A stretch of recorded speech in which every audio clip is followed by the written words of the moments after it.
Previously, Britain's Labour Party is having its annual conference. People are coming up like solidarity. Solidarity. In a surprise move, the Israeli embassy's senior political officer introduces our undercover reporter as the chairman of a new spin-off group, the Young Labour Friends of Israel. He's Young LFI, chairman. Okay, nice to meet you. Oh, you're heading up the Young LFI? Yes, he's awesome guy. A visitor to the LFI stall is caught up in a row over anti-Semitism. Thank you, Jean. I didn't know the conversation. I'm asking you about settlement safety. In this final episode of The Lobby, Shai Massoud's activities paint a troubling picture. Few foreign embassies in London are this engaged in Britain's democratic process. And at what point does it cross a line?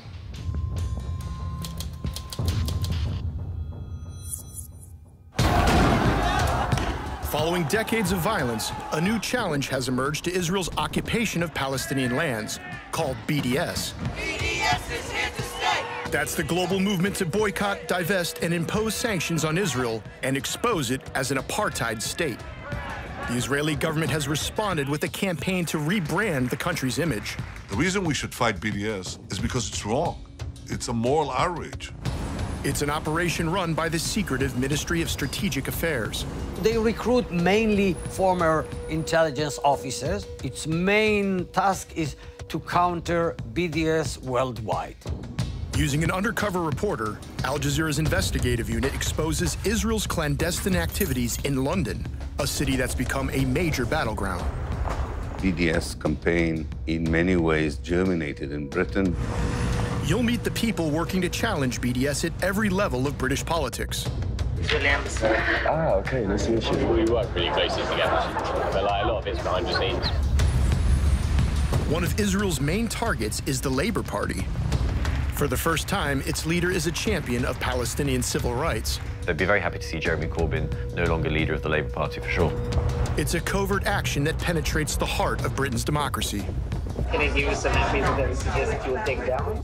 It is outrageous interference in British politics. It shouldn't be permitted. It's a battle of ideas seeking to change not only how Israel's portrayed, but even how it is debated. It's anti-Semitic. No, it's not. It's a trend.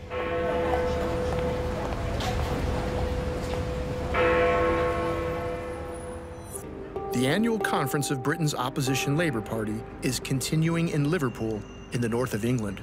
The gathering is important for Israel because for the first time, the party leader is a supporter of the BDS movement. Robin, our undercover reporter, has been with members of the Labour Friends of Israel. Shai Massoud had conceived a plan to attract young pro-Israel Britons to the Labour Party, what he called the Young LFI. He promoted Robin as their chairman.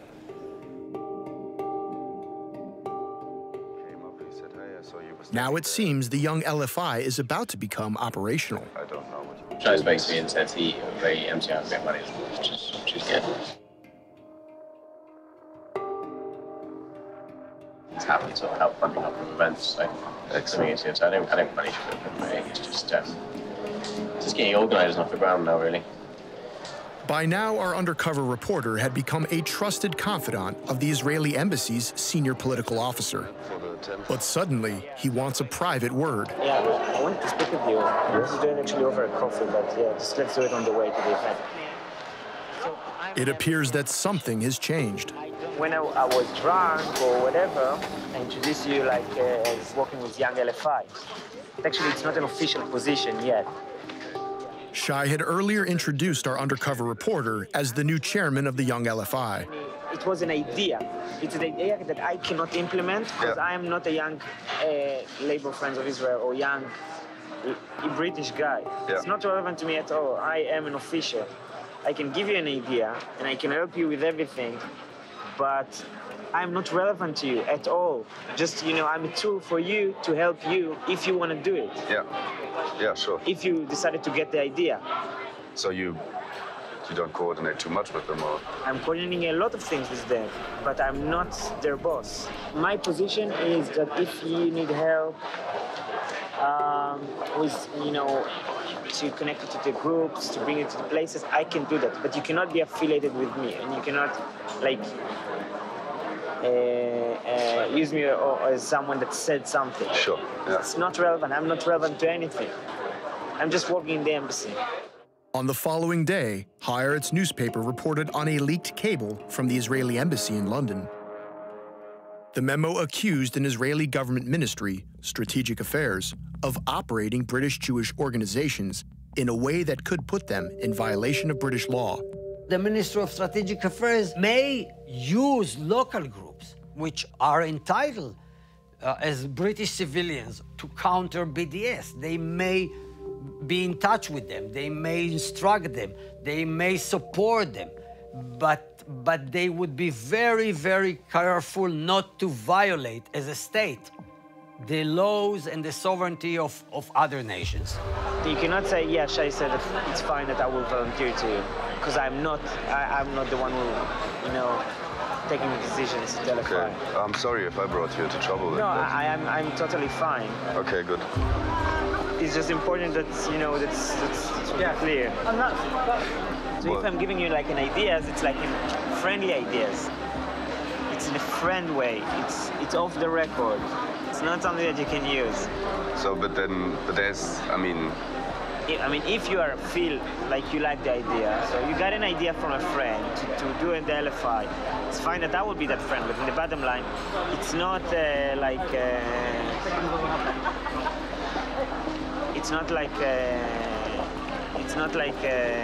have a say in that idea. Yeah, okay, sure. Do you get it? That's politics.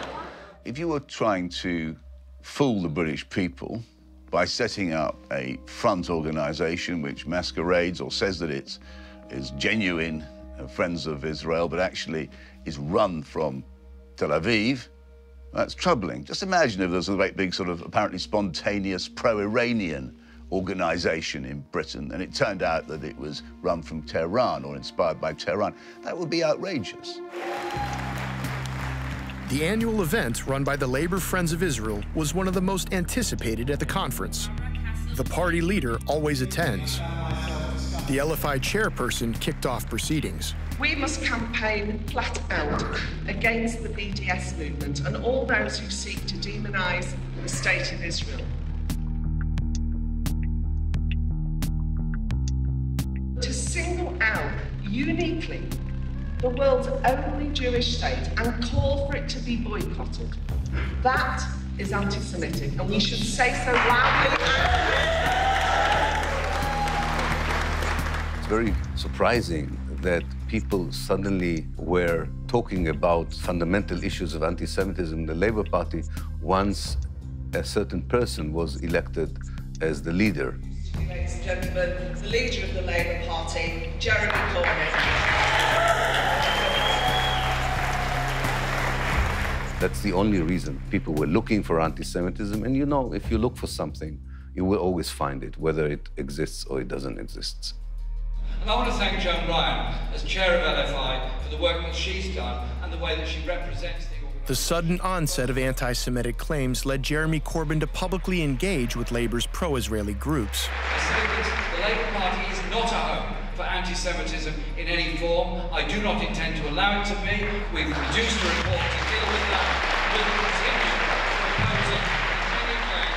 Kind of live with that for the time being. Yeah. Get us through another year.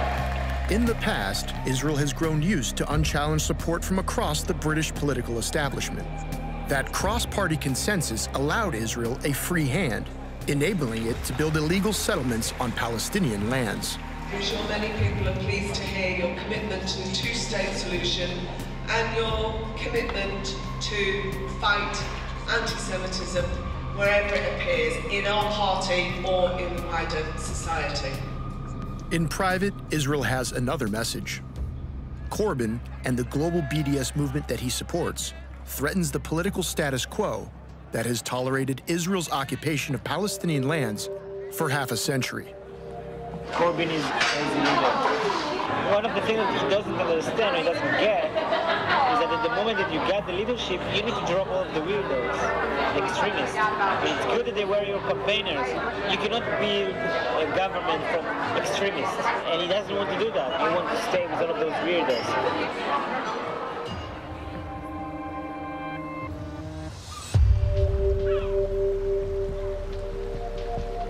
Back at her London home, the woman who confronted Joan Ryan over the construction of Jewish-only settlements had received a message.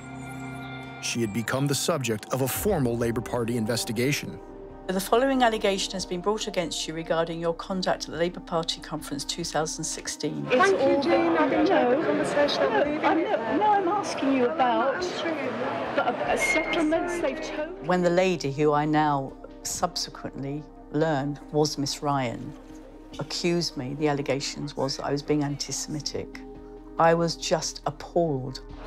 Totally atomised the whole of the West Bank. I'm asking you, I'm really genuinely interested. How is two-state solution?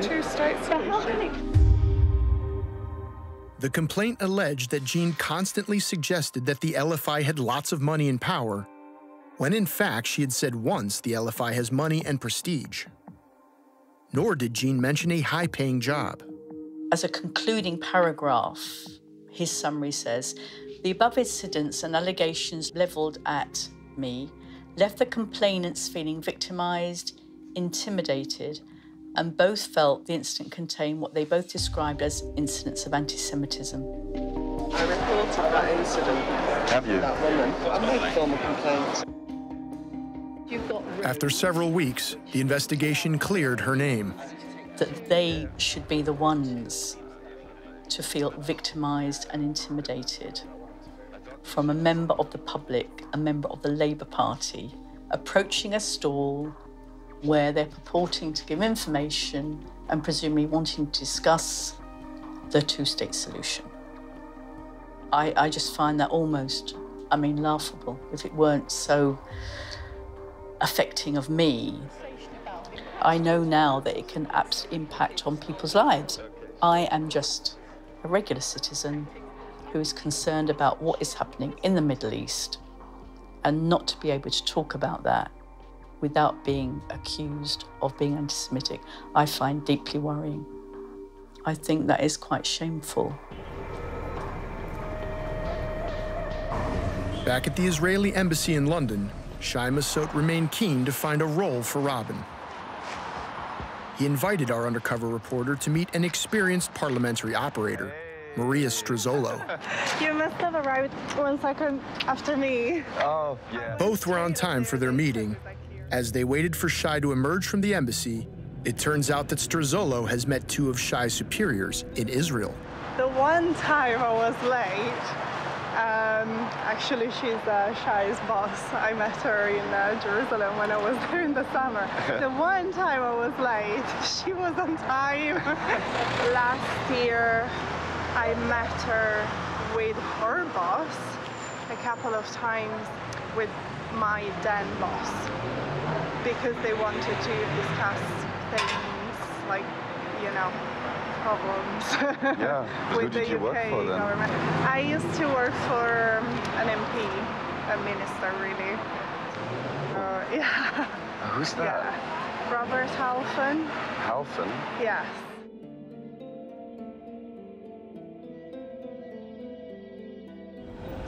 The British civil servant began to educate our undercover reporter on how the Israel lobby works inside Parliament, and especially the Conservative Party.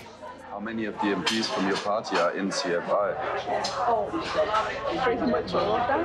When there is the annual lunch, which is just before Christmas, basically the whips almost always make sure the light votes come after the CFI lunch because it's like all the parties there. Whips are party loyalists who ensure MPs turn up whenever they are needed to vote. And the PM. And the PM, and the Chancellor, and the Foreign Secretary, and everyone. When we're talking about the construction of British policy towards the Middle East, towards the Palestinians, towards the Israelis, you can't describe that without taking into account the fact that the Israeli government has a very powerful ally in the shape of the conservative Friends of Israel, and that they do brilliant job at getting the Israeli point of view across. The parliamentary officer described the ease with which the CFI's information was accepted by MPs. if at least you can get a small group of MPs that you can always rely on when there is something coming to Parliament. And you brief them, you say, you don't have to do anything, we're going to give you the speech, we're going to give you all the information, we're going to do everything for you. Then I think it becomes easier. And from that little group, you might grow and grow. So if you prepare everything for them, it's harder for them to say, oh no, I don't have time. So if they already have the question to table for it's hard to say, oh no, I won't do it. Struzolo boasted about how her efforts once made an immediate impact on the national debate. I was in Israel with CFI when they had found the 3 kids that had been kidnapped in 2013. And I was on the phone with Rob to convince him to table a question for Prime Minister question time for paying tribute. And also tabling an urgent question to get a statement from the government on the 3 kids. Mr. Robert Halfon. Thank you, Mr. Speaker. The world has seen the tragic and brutal murders of 3 Israeli youngsters, most probably by Hamas. Will my honourable friend give the Israeli government every possible support at this time? And does he not agree with me that far from showing restraint, Israel must do everything possible to take out Hamas terrorist networks? And will he give the Israeli government support in this? I think it's very important that Britain will stand with Israel as it seeks to bring to justice those who are responsible.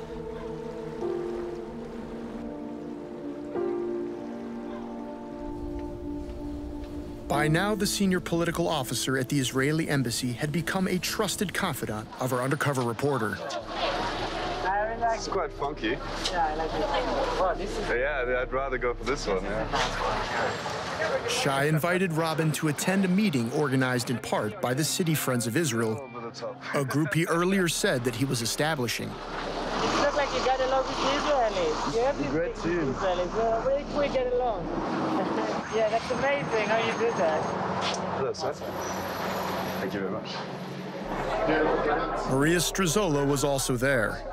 Discussion turned to Donald Trump. So he's an unpredictable person. The only thing that you can, I mean, from Israel's perspective, you can think that he's like steady in his area is the fact that his daughter is a Jewish. She converted to Judaism. The meeting had been coordinated with AIPAC, the American-Israeli Public Affairs Committee, perhaps Washington's most powerful lobby group.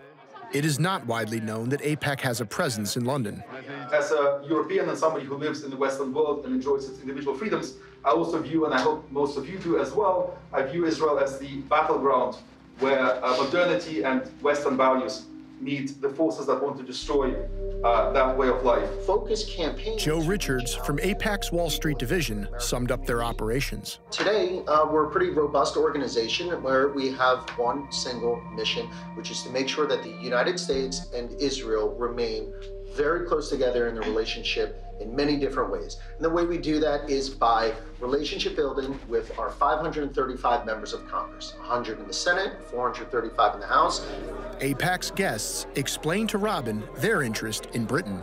The real strategic goal is to get the UK to behave more like the US than Europe when it comes to Israel. And kind of pull them, tug them into the US sphere. By this point, Robin was well aware of the Israeli diplomats' close ties with America's pro-Israel lobby. I went to AIPAC last year because I organized the British delegation to AIPAC. So it was me and the British donors. There is like around 30, 40 which family was sponsoring the CFI Conservative as well, some of them the Labour as well. And we all went together to AIPAC. But the bottom line, we have a donor meeting with the head of strategy in AIPAC, and he met us basically to teach us, give us some ideas to Britain. Shai then announced another audacious plan, involving a front company set up by the Ministry of Strategic Affairs, whose mandate is to fight BDS. So the strategic affairs, they asked me, they're establishing a new company, a new private company that basically will work for the Israeli government. It's like kind of outside company, whatever. The Ministry of Strategic Affairs has called it a secret war, potentially involving what this prominent Israeli reporter described as dirty tricks. When I say dirty tricks, they can smear people, activists, BDS activists or others. They can hack their emails in order to collect information about what they are up to. They can, trash people. It's going to be an office of 20 people, so the position that they suggested to me to do is to be the liaison for the international communities around the world. So it's good sometimes, because it's good to work with AIPAC, the others, the organization, the FISM, it's good. It's good. And the last position that I applied for, that there is a slightly chance I will get it, actually, is to be the head of the Foreign Affairs Department of the Intelligence Department in Israel. I'm not a career diplomat. I am political posting, so I came just for one position to assist in political issues that's specific. Sometimes you need someone to take care just of them, to be focused on them. So that's what I do. At ease and with the trust of his dinner companions, Shai floated the idea of a parliamentary plot. Can I give you some MPs that I suggest you will take down? Well, if you look hard enough, I'm sure that there is something that we're trying to hide. Yeah, I have some MPs. Yeah, let's talk about it. Okay. No, she knows which MP wants the question. Yeah, it's good to remind me. The Deputy Foreign Minister.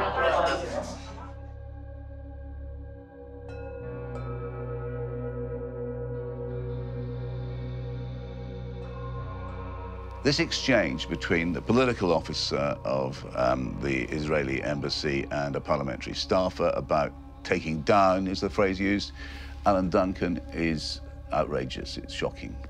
This is clearly a deliberate attempt by a foreign government to interfere in the workings of British democracy and to secure the destruction of the career of a minister in the British government.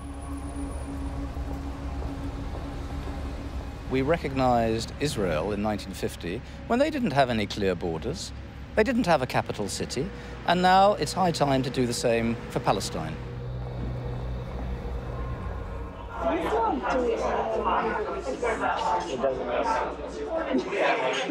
You still want to know? Yeah. No, he's doing a lot of programs. I thought we had. Sounds like a conspiracy. Neutralize him a little bit, no? No. Boris is good. Boris? He basically good. Yeah, he just don't care. He's busy with other issues. Boris is busy,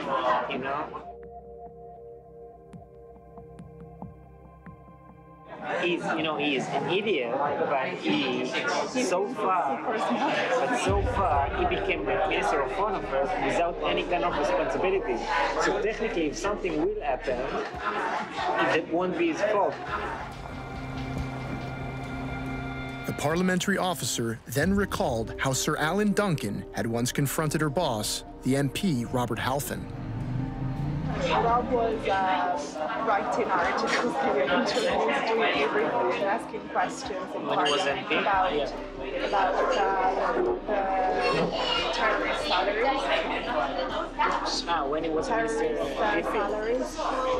Yeah, and after a while, Rob was doing a lot of it.